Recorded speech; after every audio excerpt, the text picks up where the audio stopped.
안녕하세요. 리듬 읽다가 지금 보이는 고양이 있죠? 이 고양이가 저의 가장 큰 방해자입니다. 도무지 얘 때문에 그래도 이 존재도 뭐 같이 독서 공부하고 싶은가 봐요. 같이 한번 해보겠습니다. 자, 리듬 아까 끊었다가 다시 해볼게요. 리듬을 맞춰주면 끌려 나온다. 이제 읽을 이 부분은 정말 정말 대단한 이야기가 나옵니다.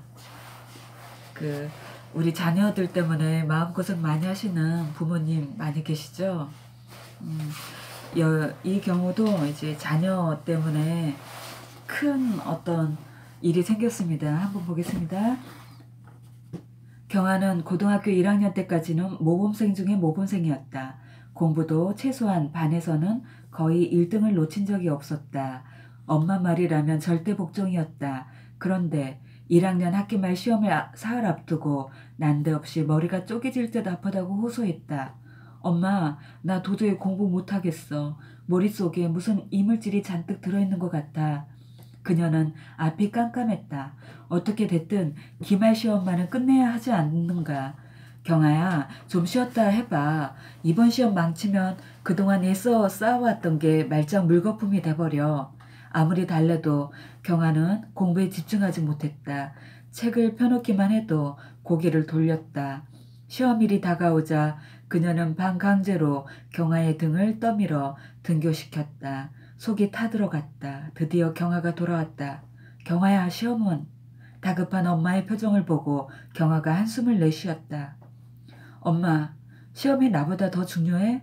난 지금도 머리가 쪼개질 것 같아. 시험은 어떻게 되냐니까. 몰라. 백지로 냈어. 아무 생각도 할 수 없었단 말이야. 그녀는 기가 막혔다. 백지로 냈다면 대학이고 뭐고 끝장이 아닌가. 지난 10년간 쏟아부은 시간과 노력이 이렇게 물거품이 되다니. 경아는 남은 과목들도 전혀 들여다볼 생각조차 안 했다. 그녀는 세상이 푹 꺼져버리는 것 같았다. 겨울방학이 되자 경아는 정밀검진을 받았다. MRI 촬영까지 해보았지만 두뇌엔 아무 이상이 없는 것으로 나타났다. 정신과에 갔더니 의사가 우울증이라고 했다.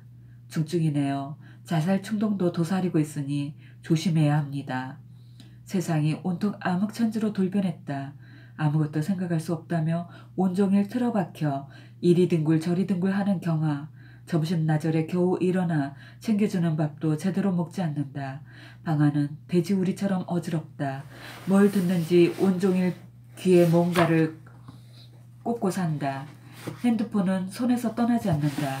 그녀는 그런 딸을 보고 있으면 오장육부가 타들어간다. 다른 아이들은 1분이 아깝다며 머리를 싸매고 공부하는데 공부는 그렇다 치고 마음만이라도 멀쩡했으면 그렇다고 잔소리를 할 수도 없다. 짧은 잔소리에도 마치 성난 야수처럼 거칠게 반응한다. 우울증의 늪에 깊숙이 빠져버린 딸. 그 늪에서 무력하게 함께 나뒹굴고 있어야 하는 자신.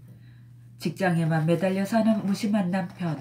앞으로 죽을 때까지 그 늪에서 못 벗어날지 모른다는 절망감. 정말 실마리를 찾지 못하는 이런 공경 막막합니다.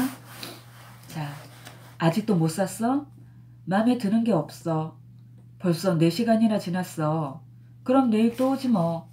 뭐? 내일 또? 대체 신발 한 켤레 사는데 뭐 그렇게 오래 걸려. 엄마 또 시작이다. 그렇게 재촉하니까 내가 아무것도 못하는 거야. 점원이 흩어진 신발들을 다시 박스에 집어넣는다. 정말 죄송해요. 이렇게 물건들을 잔뜩 휘저어 놓기만 하고 그냥 가게 돼서. 벌써 몇 번째 가게인가. 오전 10시쯤부터 점심도 못 먹은 채 이 가게 저 가게를 뒤지고 있다. 저번에 티셔츠를 살 때도 그랬다. 경아는 잔뜩 고르기만 하고 도무지 결정을 내리지 못한다. 그러다가 집에 돌아오면 바락바락 악을 쓴다. 꼭 경아 같은 예, 경아 고양이.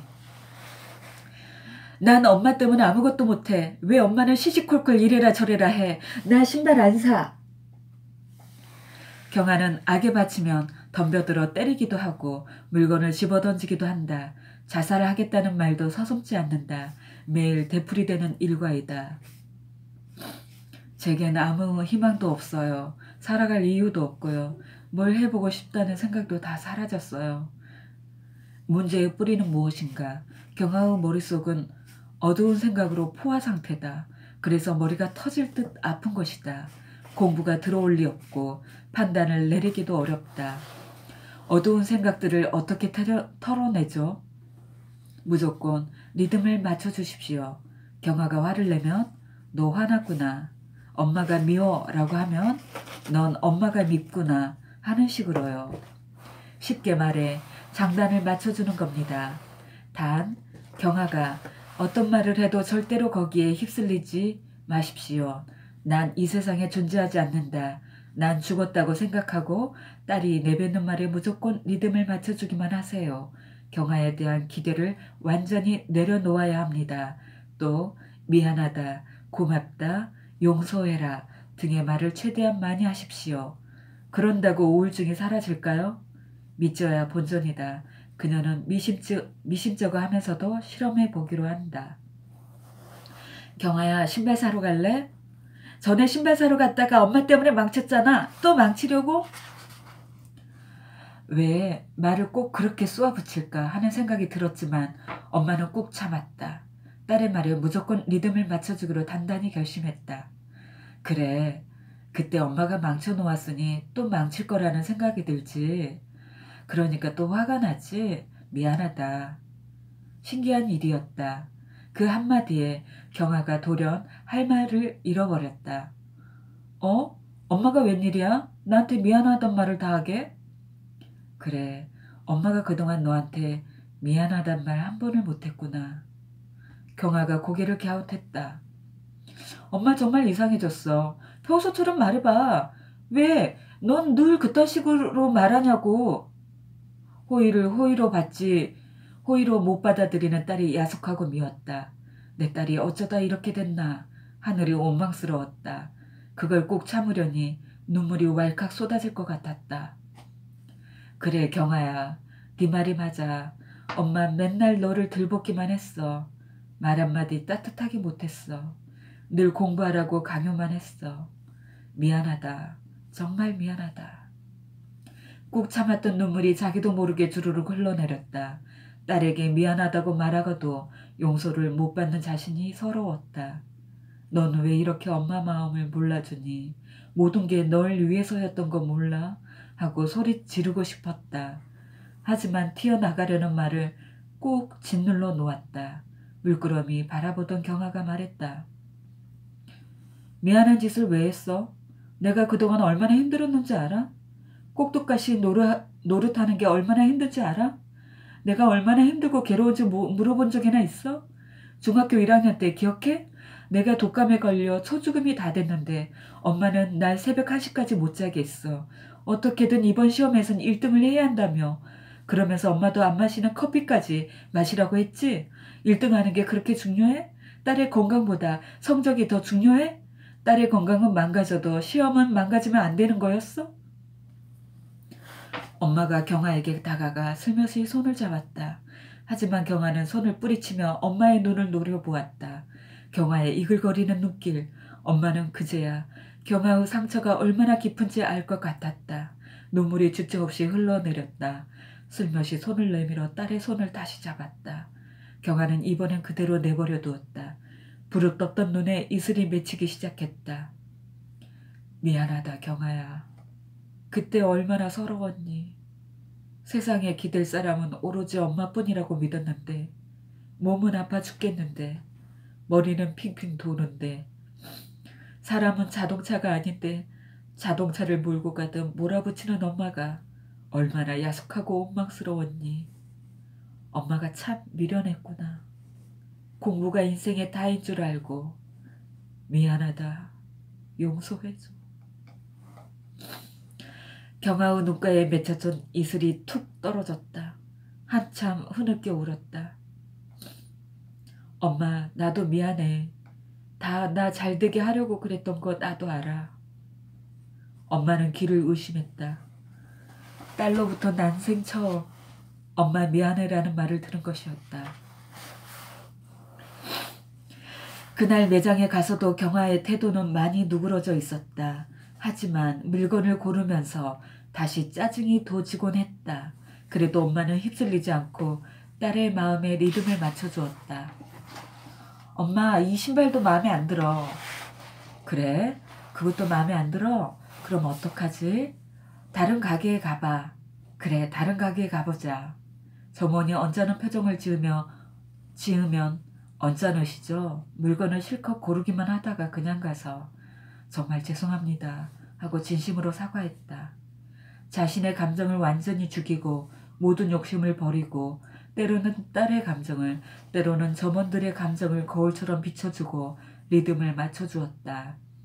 그렇게 자신을 완전히 내려놓기로 단단히 결심하니 신기하게도 마음이 편해지는 것 같았다. 자신감도 생기기 시작했다. 엄마, 이건 다 좋은데 색깔이 영 마음에 안 들어. 그래, 다 마음에 드는데 색깔이 마음에 안 들 땐 정말 난감하지. 엄마, 그럼 어떡하지? 어떻게 하는 게 좋을까? 내일 또 오지 뭐. 엄마는 뭐 내일 또 하고 불쑥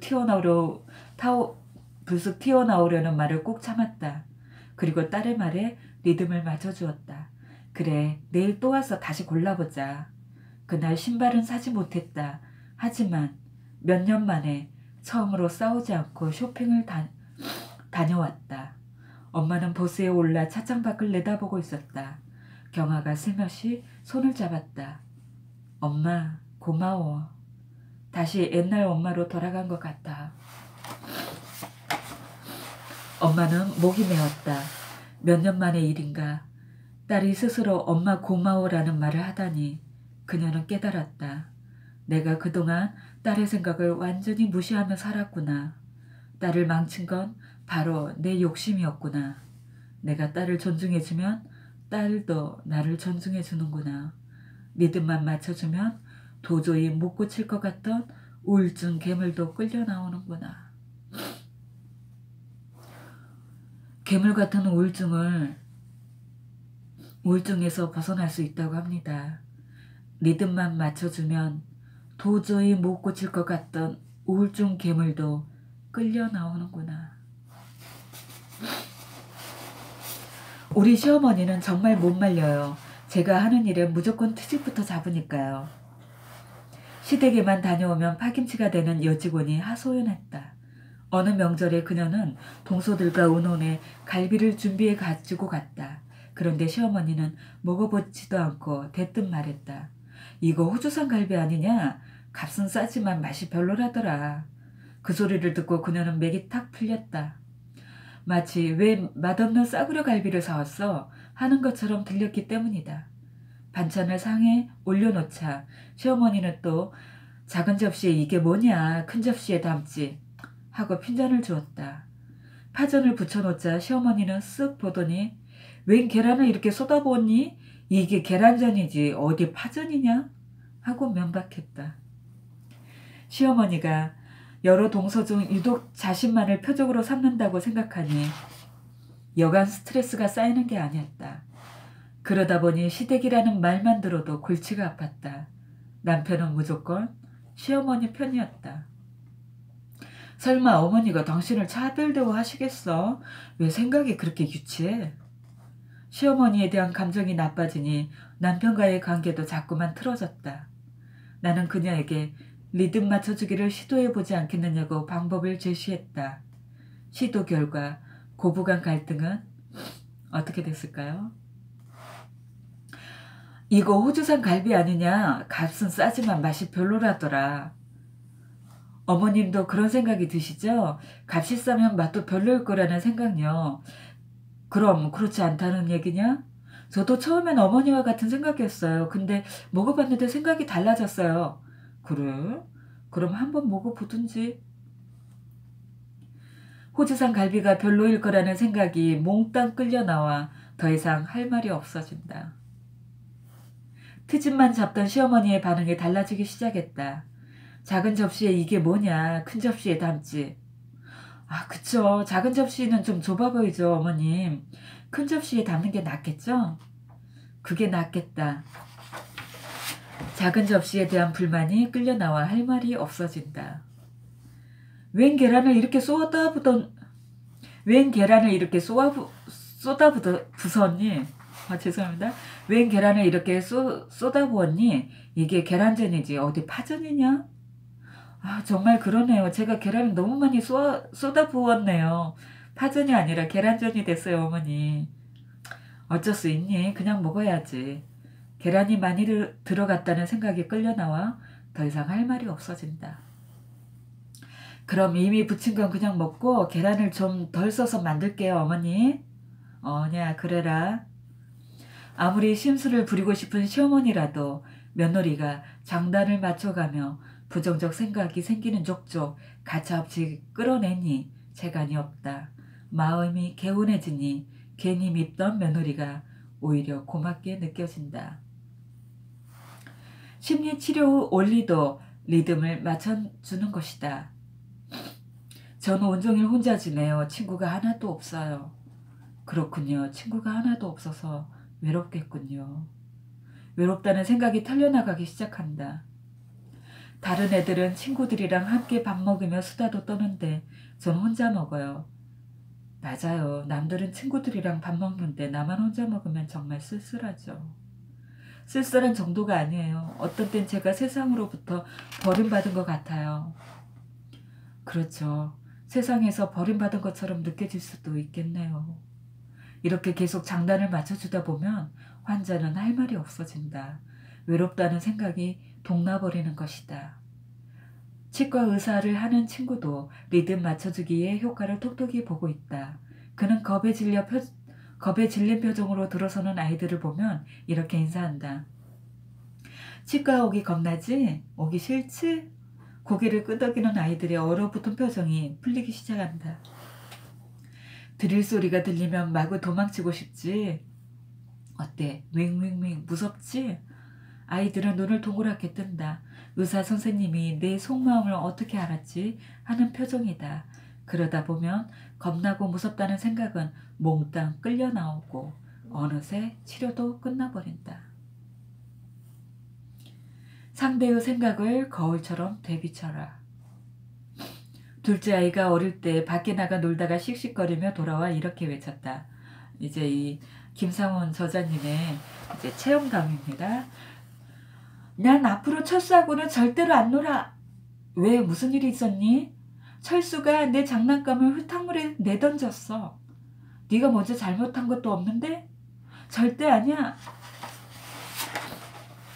그래도 철수는 네 친구잖아. 사이좋게 잘 놀아야지. 친구는 다 그런 거야. 네가 잘못할 때도 있고 친구가 잘못할 때도 있어. 그러면서 더 가까워진단다. 아빠는 왜 항상 남의 편만 들어? 아이는 더욱 화를 내며 방문을 쾅 닫았다.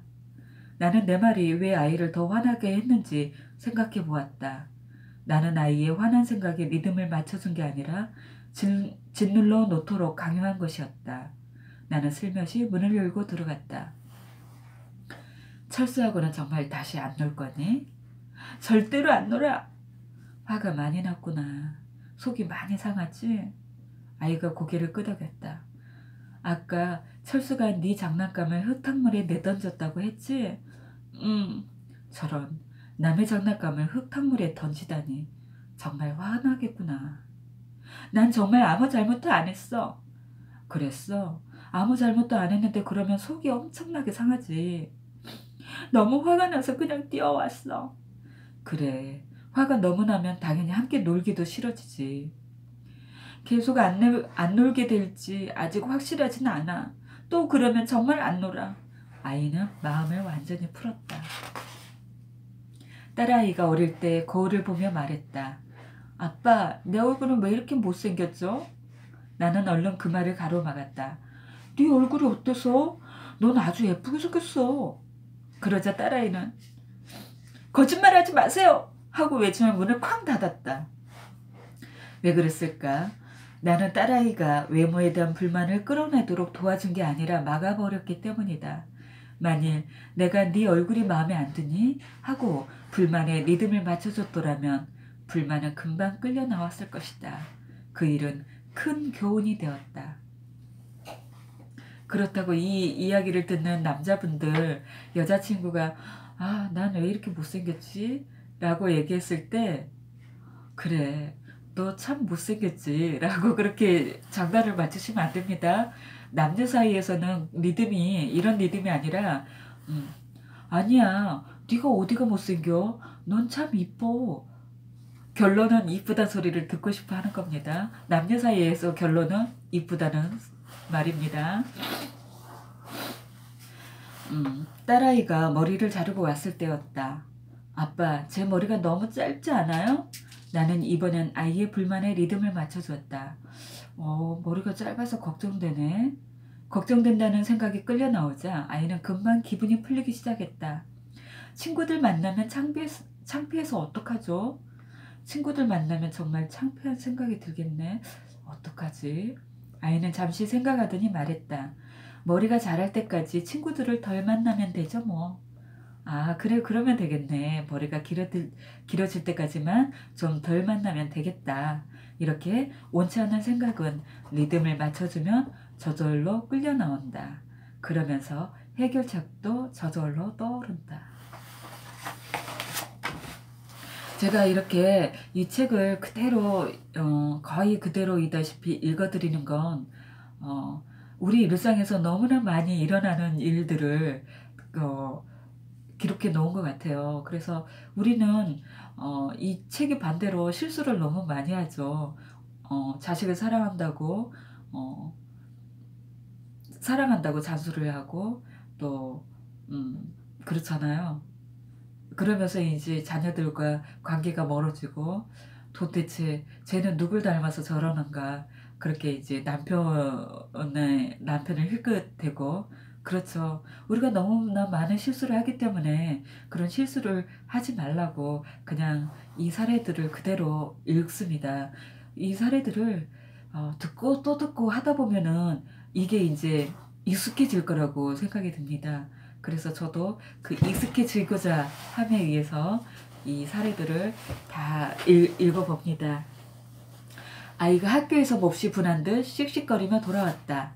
엄마, 오늘은 운이 안 좋은 날이야. 왜 선생님한테 혼났니?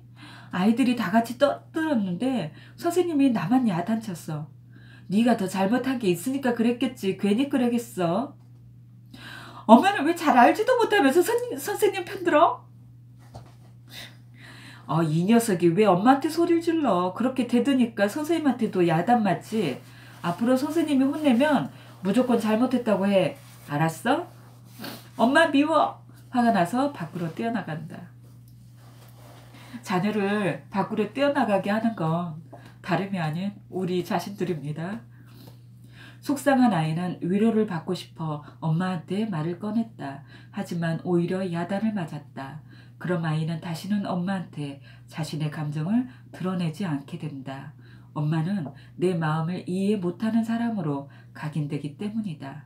만일 엄마가 아이의 감정에 리듬을 맞춰준다면 엄마, 오늘은 운이 안 좋은 날이야. 왜 선생님한테 혼났니? 아이들이 다 같이 떠들었는데 선생님이 나만 야단쳤어. 저런, 다 같이 떠들었는데 너만 야단 맞으면 몹시 속상하지. 엄마도 그런 적 있어? 그럼 나도 얼마나 억울했는지 몰라. 너무 속상해서 울고 싶었단다. 엄마, 괜찮아. 나 그 정도는 아니야. 그리고 엄마, 난 엄마가 세상에서 제일 좋아. 아픔을 느낄 때 그 아픔을 털어내주는 엄마. 아이는 그런 엄마가 세상에서 제일 좋을 수밖에 없다. 우리 자녀들이 어릴 때 엄마의 존재가 얼마나 중요한지 아시죠? 근데 이 자녀들의 그런 감정이나 정서들이 많이 왜곡되는 이유 중에 하나가 이 부모님들의 그 대응 때문에 만약에 음, 음, 대응 때문이라고 합니다. 이렇게 애들이 속상해할 때 가르치려고 들거나 네가 잘못을 해서 그런 거 아니냐라고 뭐 어린아이한테 그렇게 할수록 어린아이는 자기 감정을 드러내면 혼나는구나. 그래서 자기 감정을 안으로 꼭꼭 속으로 감춰두게 만든답니다. 이렇게 우리의 부모의 위치가 그렇게 어렵고 또 중요한 자리입니다. 생각에도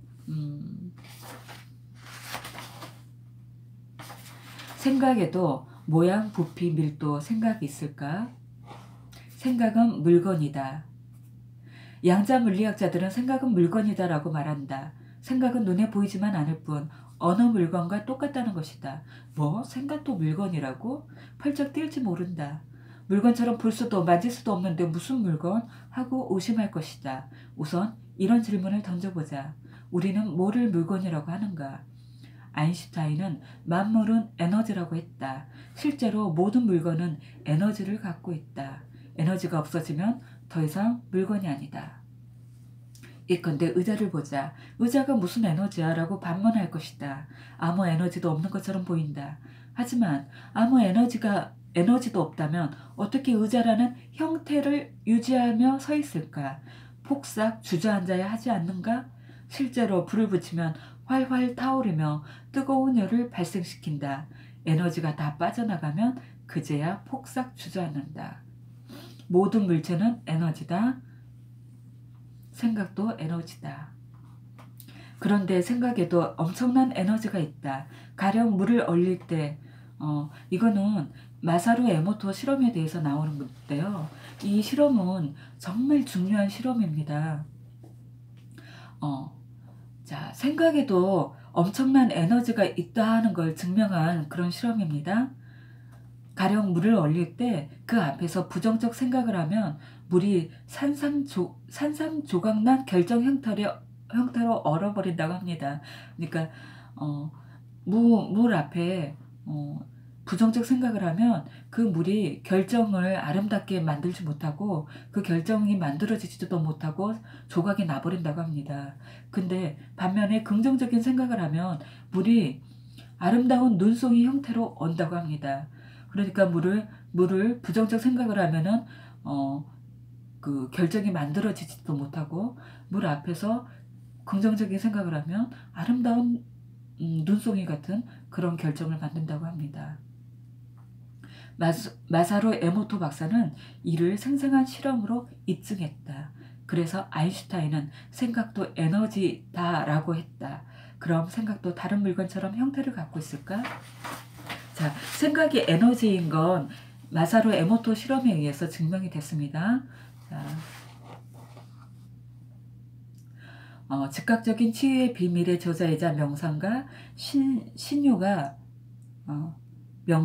신유가인 킨슬로우 박사의 생각 도형을 보자. 자, 59페이지입니다. 생각은 물결처럼 퍼져나가는 에너지 덩어리이다. 생각을 그냥 그거를 누르거나 부정하지 않으면 그냥 생각은 퍼져나가는 에너지라고 합니다. 근데 생각을 물건처럼 짓누르면 마음속으로 갇혀버리죠. 킨슬로우 박사는 생각에는 각기 고유의 형태, 색깔, 냄새가 있다고 말한다.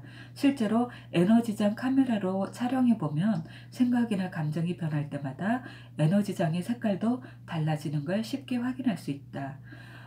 이 에너지장 색깔, 이 형태는 그 김상훈 저자님의 또 다른 저서 와칭을 보시면 그 사람 주변에 그 에너지장들이 있습니다. 그 에너지장들이 색깔이 다양한 색깔로 이렇게 이루어져 있는 그 사진이 있습니다. 김상훈 저자님의 와칭도 한번 읽어보세요.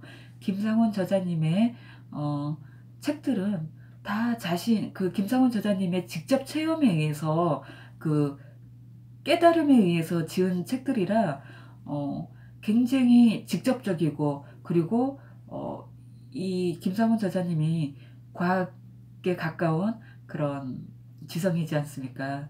기자였고 앵커였고 그런 그 굉장히 과학적인 증명을 많이 드러났습니다. 그래서 책들이 재미있습니다. 한번 봐보세요. 자, 실제로 에너지장 카메라로 촬영해보면 생각이나 감정이 변할 때마다 에너지장의 색깔도 달라지는 걸 쉽게 확인할 수 있다. 생각도 물건이 갖춰야 할 것을 다 갖춘 셈이다. 단지 육안으로 보지 못할 뿐이다. 자, 생각을 짓누르면 틀어박힌다. 어떤 남자가 직장에서 상사에게 호된 질책을 받았다. 그는 몹시 억울하고 화가 났지만 꾹 참았다. 화를 짓눌러 놓고 기거하다가 접촉 사고까지 내고 말았다. 젠장, 오늘은 정말 재수없는 날이군. 부글부글 속을 끓이며 집에 들어섰다. 아내는 TV에서 눈을 떼지 못하고 있었다. 그는 괜히 짜증이 났다. 당신은 왜 밤낮 TV만 보고 있어? 아내의 표정이 일그러졌다. 뭐? 내가 언제 TV만 봤어? 아내는 더 쏘아붙이려고 입을 열었다가 남편 얼굴을 보더니 도로 닫았다. 심상치 않았기 때문이다.